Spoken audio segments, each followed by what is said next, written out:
Good afternoon, this is Mr. Morales, and today I will be explaining day 35 notes on exponential functions. This is a review of Algebra 1. So in Algebra 1, we learned about the parent function for exponential graphs, which is y equals a times b to the x. So in our notes, it says exponential functions are defined by an equation of the form y equals a times b to the x. What you want to focus on for this lesson, at least for the first part, is the number that's attached to the x, or in other words, the b value. If that b value is greater than 1, you have what's called exponential growth, and your graph is increasing. Your graph will look something similar to this, where it scoops in and then shoots straight up. If you have a number in front of b, if your value for b is less than 1, then you're going to have what we call exponential decay, and you're going to have a graph that swoops down like this. Generally speaking, these are the general forms of the graph. An asymptote is defined as a, let me get the exact definition, so I don't have it written on here, is a line which the graph gets close to but never touches or crosses. So I know I didn't write it on here, but you can always replay this. Once again, an asymptote is a line which the graph gets close to but never touches or crosses. Now this assignment is all review of Algebra 1, and we're going to rely heavily on our calculator to get us the points. So here's how it works. We're asked to identify if we have exponential growth or decay, and to give the key characteristics, which we'll do very easily. So first thing you do is you look at your equation, and you look at what number is your base, what's attached to the x. In this case, we have the number 2.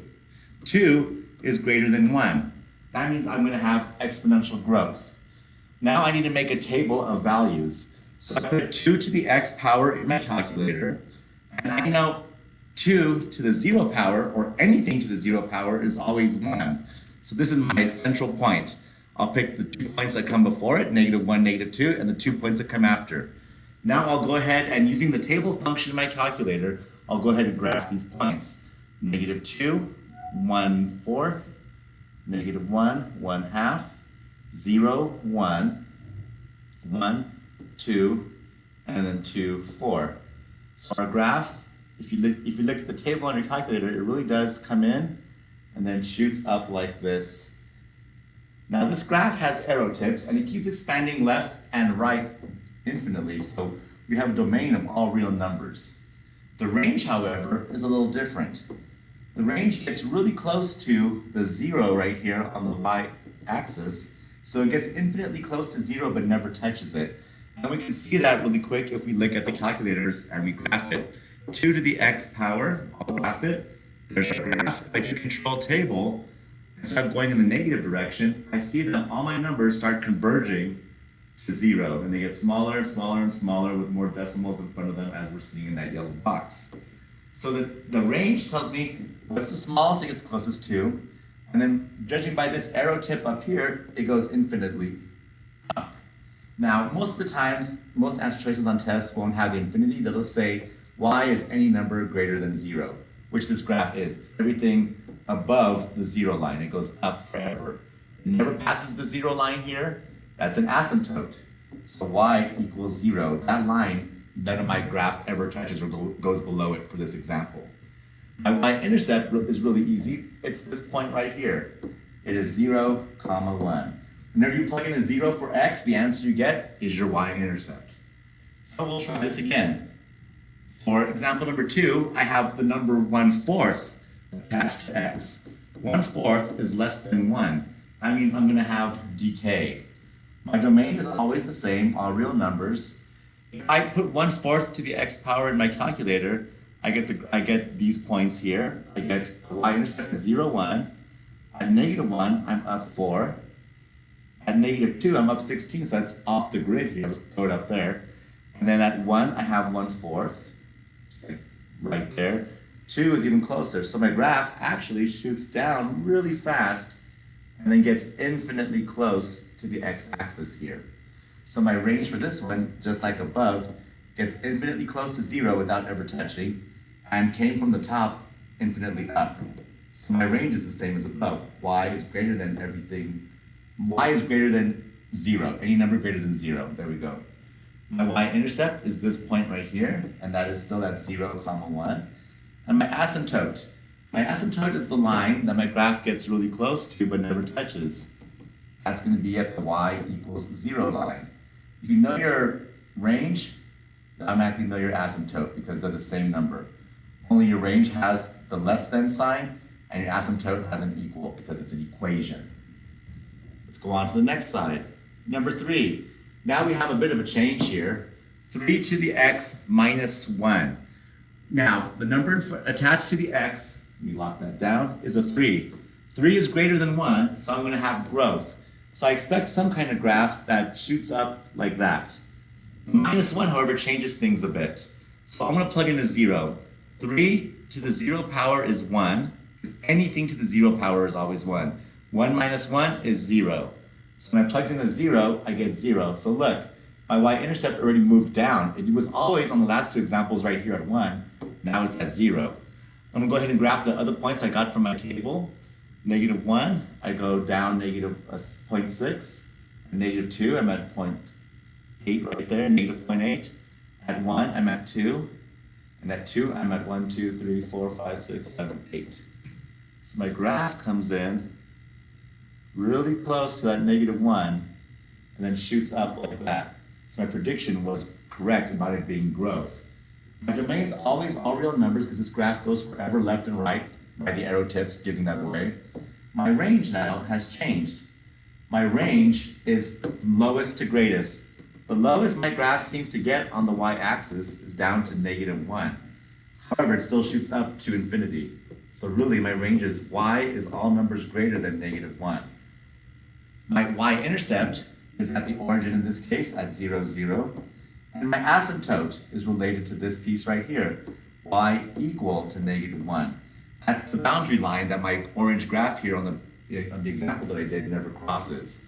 Because that's what an asymptote is. It's like basically like an invisible border or barrier. Going on now to number 4. Number 4, we have 1/3 to the x plus 4. 1/3 is smaller than 1, so that means we're going to have decay. So we expect a graph that kind of shoots down like that somehow. Plus 4 means our graph's going to shoot up 4 units. So usually most of the basic graphs in 1 and 2 cross right here at positive 1. But now it's going to be a little different. 1/3 to the 0 power is 1. 1 plus 4 is 5. So now my y-intercept is at 0, 1, 2, 3, 4, 5. So this graph has actually moved up, shifted up 4 units. Our points, according to our table, are at negative 2, 13, so about right here. Negative 1, 7, 1, 2, 3, 4, 5. Oops, I didn't move the graph there. Sorry. 1, 2, 3, 4, 5, 6, 7. And then at 1, it's 1, 2, 3, 4 and a third. And then at 2, it's 4.1. So my graph basically does this. It scoops down and it gets infinitely close right here like that. It never crosses that line. So our domain, all real numbers because it goes forever left and right. Our range, the graph seems to get infinitely close to, but never touch this right here, and that's at y equals 1, 2, 3, positive 4. So it gets infinitely close to positive 4 without going under it, and goes infinitely upwards. Or in other words, my y values are everything greater than positive 4. My y-intercept moved up 5 spots to 0, 5.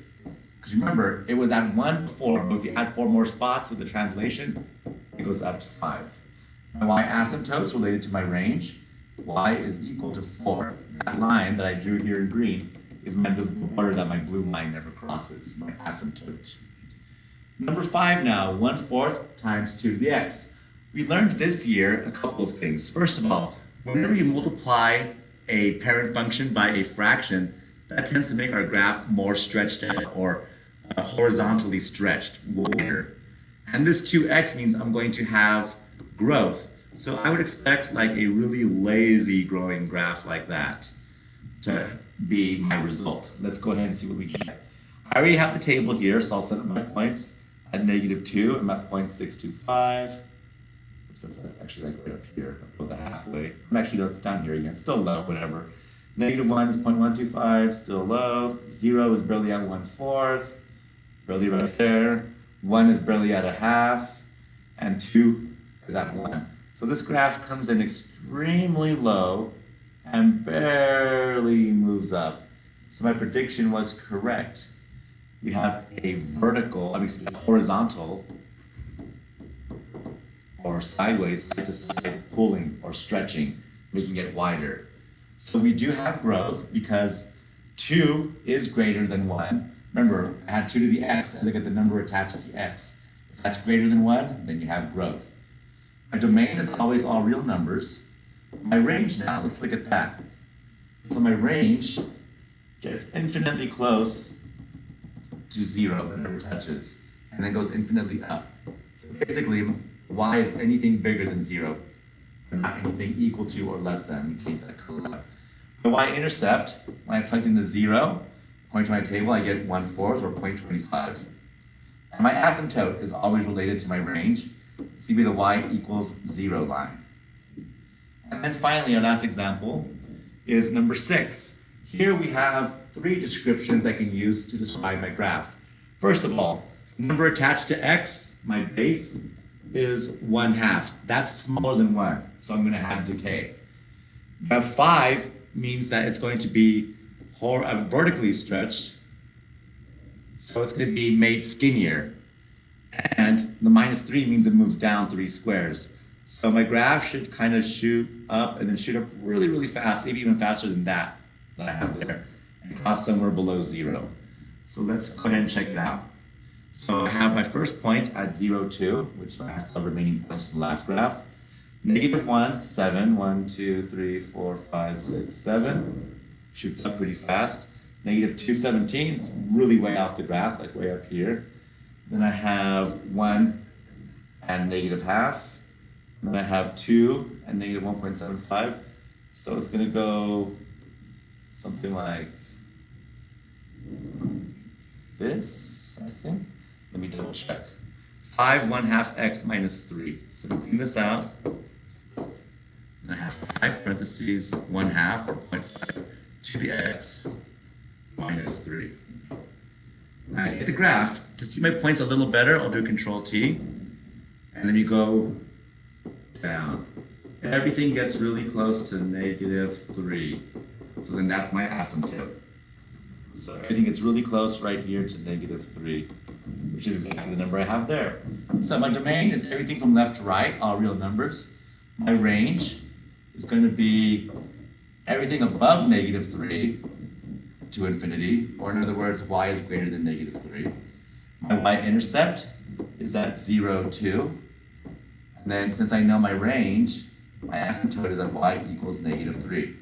So go ahead and use these same methods for day 36 homework and get that turned in as soon as you can. If you have any questions, feel free to ask me. All right, best of luck.